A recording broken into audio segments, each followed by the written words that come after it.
So అయితే యాక్చువల్‌గా ఒకప్పుడు ఇంత చూసి ఇంత జర్నీ చేసి ఇంతమందితో కలిసి చేసి ఇప్పుడు చేపల పులుసుతో ఇది చేశారు కదా! సో ఇప్పుడు నెక్స్ట్ వస్తే మళ్ళీ డైరెక్షన్ చేస్తానని అంటున్నారు. అసలు అంటే మీ ఫ్యూచర్ ప్లాన్స్ ఏమన్నా ప్లాన్ చేసుకుంటారా? లేదంటే వచ్చిన దాన్ని బట్టి గో విత్ ద ఫ్లో అన్నట్టు వెళ్ళిపోతుంటారా? లేదు ఇప్పుడు దీన్ని కొనసాగిస్తున్నాం కాబట్టి ఇప్పుడు మనం హౌసింగ్ బోర్డు స్టార్ట్ చేసి అమీర్పేట మణికొండ పెట్టాము. ఇప్పుడు మళ్ళీ కాజాగూడ తిరుపతి, మళ్ళీ విశాఖపట్నం, ఈరోజు సంగారెడ్డి కలెక్టరేట్ ఆఫీస్ దగ్గర. సో ఇంకా ఓపెన్ చేయాల్సిన ఒక 10 ఉన్నాయి. నెక్స్ట్ విజయవాడ ఉంది, విజయవాడ నెక్స్ట్ మంత్ ఓపెనింగ్. తర్వాత షాద్ నగర్ ఉంది. సో ఇవన్నీ వర్క్ ఇమీడియట్ తెలుగు రాష్ట్రాల వరకు అలా ఏం లేదండి, మిగతాయి కూడా జరుగుతుంటే. ఇప్పుడు కోవైట్లో అడిగారు చేప దొరకపోతే నేనేం చేయను, అది చేపతో కూడింది కదా, పులుసుతో కూడింది కదా, చింతపండు ఏడైనా దొరుకుతుంది, ఆ చేపలు దొరకాలిగా. సో అలా దొరికిన పరిస్థితిని బట్టే ఇస్తుంటాం అంతే.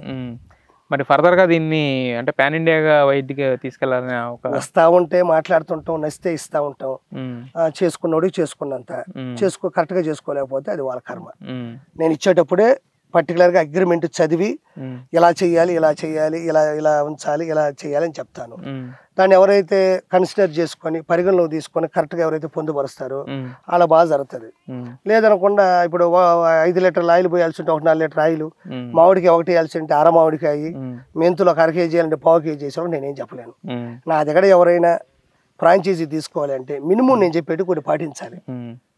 బట్ కాకపోతే ఏంటంటే మీ చేపల కూర విషయంలో టేస్ట్కి వీటికి ఎప్పుడు ఎలాంటి వంక రాలేదు. కాకపోతే వచ్చే ఒక చిన్న కంప్లైంట్ కొంతమంది దగ్గర నుంచి ఏంటంటే రేట్ ఎక్కువ. దీనికి ఏం చెప్తారు మీరు? ఇప్పుడు నాది రేట్ ఎక్కువ అబ్బా. ఇప్పుడు క్రెటా కార్ ఉంది, టాప్ ఎండ్ ఉంది, i20 యాక్టివ్ ఉంది, క్రెటా ఉంది, ఆడి ఉంది, బెంజ్ ఉంది.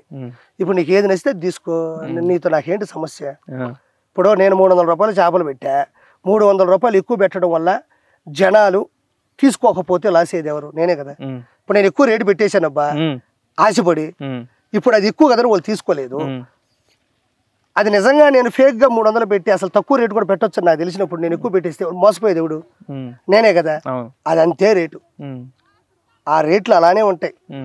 1 కేజీ చికెన్ తీసుకుంటే కటింగ్ డబ్బులతో సహా 1 కేజీ వచ్చేస్తుంది.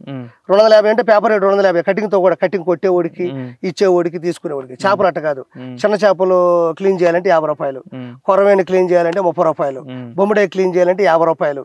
అదొక 50, ఇదొక 450. బొమ్మిడాయిల రేట్ ఆల్మోస్ట్ కొరవేణి రేట్ ఉంది, అంటే మన మటన్ రేట్ ఉంది. నాకు అన్నీ తెలుసు. మీరు ఊరికే వచ్చేసి జేబులో 100 రూపాయలు పెట్టుకొని 100 రూపాయలు పెట్టుకొని 1000 రూపాయలు వస్తుంది తీసుకోవాలంటే అవ్వదు. అవుతుందా? ఇప్పుడు నా దగ్గర 300 రూపాయలు ఉందబ్బా, నాకు దాన్ని ఆ 300కి ఏ వస్తువు వస్తుందో అది నేను తీసుకోగలను. నీ ఆర్థిక పరిస్థితులను దృష్టిలో పెట్టుకొని నాకు తీసుకోవాలి లేదా నువ్వు డిసైడ్ చేసుకో, అంతే తప్ప నా రేట్లు ఎక్కువ అని చెప్తే మాత్రం నేను ఒప్పుకోను. నీకు ఇష్టం ఉంటే తీసుకో, నేను తినాలని పెడితే తిను. ఈ రోజు చట్నీస్ ఉంది హైదరాబాద్ లో, దోశ కూడా 200 రూపాయలు దోశ ఉంది, అది తినే వాళ్ళు తింటున్నారు. రోడ్డు పక్కన 20 రూపాయలు దోశ ఉంది, అది తినే వాళ్ళు అది తింటున్నారు. బిర్యానీలు రోడ్డు పక్కన బిర్యానీలు ఉన్నాయి, స్టార్ హోటల్లో బిర్యానీలు ఉన్నాయి, మన చిన్న చిన్న వ్యాన్లో వచ్చే బిర్యానీలు ఉన్నాయి. అక్కడ పరిస్థితులు అక్కడ ప్రభావాలను బట్టి ఆ బిర్యానీల రేట్లు ఉంటాయి. ఇప్పుడు నాకు చేప ఉంది, ఇప్పుడు నేను నీ రేటుకు తగ్గ అన్నం వండమంటే వంట, 2 రూపాయల బియ్యం తెచ్చి వండి పెట్టమంటే పెట్టేసి నీ తక్కువ రేటుకి నేను నా అన్నాన్ని ఇవ్వగలను, నా రాగి సంగటిని ఇవ్వగలను. ఏది 50 రూపాయల బియ్యం తీసేసి 2 రూపాయల బియ్యం కలిపి రాగి సంగటి ఇచ్చేస్తా. నాకు కొరవేలు లాంటి కొరవేని ఏదన్నా తక్కువ రేట్లో దొరికితే, అంటే ఎట్ట ఫేక్, ఇప్పుడు బియ్యంలో 2 రకాలు ఉన్నాయి, కొరవేలు 2 రకాలు ఏదన్నా ఉంటే చెప్పు. 10 రూపాయల కొరవేలు ఉంది చెప్పు, నీ రేటుకి నేను వండి నీకు ఇస్తాను.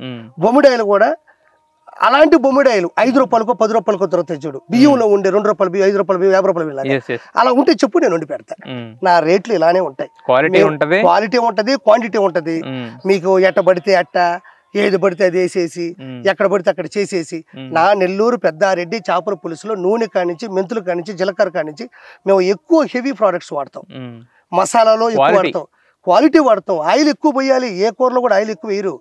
కేజీకి చింతపండు అంత వేయాలి, ఏ కూరలో అంత చింతపండు వేయరు. మామిడికాయ రేట్ ఎక్కువ, చింతపండు రేట్ ఎక్కువ, ఆయిల్ ఎక్కువ పోయాలి. మళ్ళీ మనం తీసుకున్నటువంటి చేప రేట్ ఎక్కువ, మసాలా రేట్ ఎక్కువ. అర్థమవుతుందా? ఇవన్నీ నేను వెయ్యాలి అంటే నాకు ఎవడు చిటికలు వేస్తే ఊరికేస్తారా? నా చేపల పులుసు నీకు అందుబాటులో ఉంటే తిను. కొన్ని గ్రూపులు కావాలనే డబ్బులు ఇచ్చి కిరాకార్పే చేపల పులుసు రసంలా ఉంటది, కిరాకార్పే చేపల పులుసు ఎలా ఉంటది అంటే, కిరాకార్పే చేపల పులుసు రసంలా ఉంటే నువ్వు రసమే కొనుక్కొని తిన్నా, దగ్గర రావాల్సిన అవసరం లేదు. ఎవరికి నచ్చకపోయినా నా చేపల పులుసు తీసుకోమని నేను ఎవరిని బతులాను, నేను ఎవరిని కాళ్ళు పట్టుకుని బతులాను. ఇష్టం ఉంటే తిను, లేకపోతే పో. నేను వచ్చి బతులాడితే నువ్వు తింటావా? లేకపోతే నేను నీకు డబ్బులు ఇచ్చిన అది కూడా కొనమని చెప్పమంటానా? ఇష్టం ఉంటే తిను, లేకపోతే పో. నా చేపల పులుసు రేట్లు అంతే, అంతేనా? నా చేపల పులుసు రేట్లు అంతే. నాకు తెలుసు ఎంత పెట్టాలి. నేను మనిషినే. నేను కూడా ఒక వ్యవసాయదారు కుటుంబం నుంచి వచ్చినాను. నేను ఆ చేపల పులుసు మీద కోట్లు సంపాదించాలి నేను పెట్టలే. నాకు ఫస్ట్ దాని మీద పేరు కావాలి, మంచి పేరు. ఆర్పి అని కూడా ఒక చేపల పులుసు పెట్టి వాడు సక్సెస్ అయి ఉండాలి. కానీ ఇంకంతే కామెంట్లు 5 మంది 10 మంది, అది అట్టుంది, ఇది ఎట్టుంది, ఆడ అట్టుంది, ఏడెట్టుంది, ఆడెట్టుంది. వాడు నా ఇంటర్కు పనికిరాడాడు. నేను స్వతహాగా ఒక కమెడియన్ అయ్యండి, ఒక ఫుడ్ బిజినెస్లోకి అడుగుపెట్టి ఈరోజు ఇంత ప్రపంచాన్ని సృష్టించి ఈరోజు నా దగ్గర ఇంతమంది ఫ్రాంచైజీలు తీసుకుంటున్నారంటే నా దగ్గర అంత డబ్బులు ఇచ్చి అంత ఊరికి ఎలా తీసుకుంటారు? నేను కనబడగానే ఫోటో తీసుకోవడానికి, నేను కనబడగానే డబ్బులు ఇచ్చి ఫ్రాంచైజీ తీసుకోవడానికి తేడా ఉంది. నా దగ్గరకు వస్తారు, నా టేస్ట్ తింటారు, అది నాకు ఎలా జరుగుతుందో చూస్తారు. మొత్తం పద్ధతిని నాతో వారం స్పెండ్ చేసి ఆ తర్వాత వాళ్ళ ఇంట్లో ఫ్యామిలీలతో గడిపి వాళ్ళు అన్ని చోట్లకి వెళ్ళి తిని అప్పుడు నాకు డబ్బులు ఇస్తారు. అంత పిచ్చోళ్ళు ఎవరు లేరు ఈ భారతదేశంలో. ఆర్పి దగ్గర చేపల పులుసు ఉందంటే అది రూపాయి 2 రూపాయల నా రెమ్యునరేషన్ నేను తీసుకుంటానుగా. నా స్థాయి, నా హోదా, నేను దాని తగ్గ పెట్టుబడి, నా శ్రమ, నా ఫలితం, నా కృషి, నా తెలివితేటల తగ్గట్టుగా నేను డబ్బులు తీసుకుంటానుగా. కాబట్టి అందరంతా తీసుకోలేకపోవచ్చు, అందనంత తీసుకోలేకపోవచ్చు, నేను తీసుకుంటానుగా. ఫ్రాంచైజీలు తీసుకునే వాళ్ళకని నేను చెప్పేది ఒకటే, మీరు ఇష్టం ఉంటే తీసుకోండి, లేకపోతే మానేయండి. మీకు ఇష్టం ఉంటే తీసుకోండి, లేకపోతే మానేయండి. నేను ఫ్రాంచైజీ ఇచ్చిన తర్వాత నా ఫార్ములాని డ్యామేజ్ చేద్దామంటే మాత్రం ఒప్పుకోను. నేను చెప్పి ప్రతిదీ చెప్తాను. ఏది ఇప్పుడు నువ్వు తిన్నావు ఎలా ఉంది, బాగుంది, మీ అమ్మ మీద ఒకటి అబద్ధం చెప్పా, బాలేదని చెప్పి బాగుందనే కదా చెప్తున్నాను కదా. అది ఎవరు చేసింది? నేను పెట్టిన మాస్టర్లే. ఆ మాస్టర్లకి ఎవరు నేర్పించారు? నేనే. మరి నువ్వు తిన్నప్పుడు నువ్వు అనొచ్చగా ఏందన్నా చేపల పులుసు, లేకపోతే వాళ్ళతోనే చెప్పొచ్చు కదా. అంటే నేను ఇప్పుడు ఒక కారు ఉందండి, నువ్వు 1వ గేర్ వేసుకొని పోతా ఉంటావు 80 స్పీడ్లో, ఏమవుతుంది? మెల్లగా వెళ్తా ఉంటారు, మెల్లగా పోదు, ఆయిల్ ఎక్కువ లాగేస్తుంది, అంతే కదా. అంటే నువ్వు 80 వెళ్తున్నావు అంటే 4వ గేర్లో వెళ్ళాలి. అంటే స్పీడ్ తగ్గ గేరు మార్చుకోవాలి. నేను అలా కాదు 1వ గేర్ వేసుకుని 80 కొడతానంటే మొత్తం ఆయిల్ మొత్తం లాగేస్తుంది, ఒక 20 లీటర్ల ఆయిల్ అయిపోతుంది 2 కిలోమీటర్లకి. అలానే చేపల పులుసు కూడా 4వ గేర్లో వెళ్ళేదని 1వ గేర్లో వెళ్ళబాకండి. దానికి ఎంత ఆయిల్ పోయాలి, ఎంత మెంతులు వేయాలి, ఎంత ధనియాలు వేయాలి, ఎంత జీలకర్ర వేయాలి, చేపలు ఎన్నిసార్లు క్లీన్ చేయాలి, చేపలను క్లీన్ చేసుకొని ఎలా నిల్వ ఉంచుకోవాలనేది ప్రతి ఒక్కడికి తెలిసి ఉండాలి. ఏదో ఎగేసుకొని వచ్చి నాకు ఎవరు ఫ్రాంచైజీ తీసుకోవాల్సిన అవసరం లేదు. నేను ఒకటే, నా చేపల పులుసు ఇష్టం ఉంటే తినండి, లేకపోతే వదిలేయండి. మీకు ఇష్టం ఉంటే నా దగ్గర తీసుకోండి, లేకపోతే వదిలేయండి. I don't care. నేను ఇలానే ఉంటా, నేను ఇలానే చేస్తా. నా చేపల పులుసు మీద నాకు గ్రిప్ ఉంది. నా చేపల పులుసు ఏంటో నాకు తెలుసు. నా చేపల పులుసు మీద నాకు నమ్మకం లేకపోతే నెల్లూరు పెద్దరెడ్డి చేపల పులుసు పెట్టకుండా ఒక కర్రీ పాయింట్ పెట్టుకునేవాడుగా. ఒక చేపల పులుసు మీద ఒక బోర్డు పెట్టాలంటే వాడికి ఎన్ని గట్స్ ఉండాలి, వాడికి ఎంత నమ్మకం ఉండాలి, వాడికి ఎన్ని తెలివితేటలు ఉండాలి.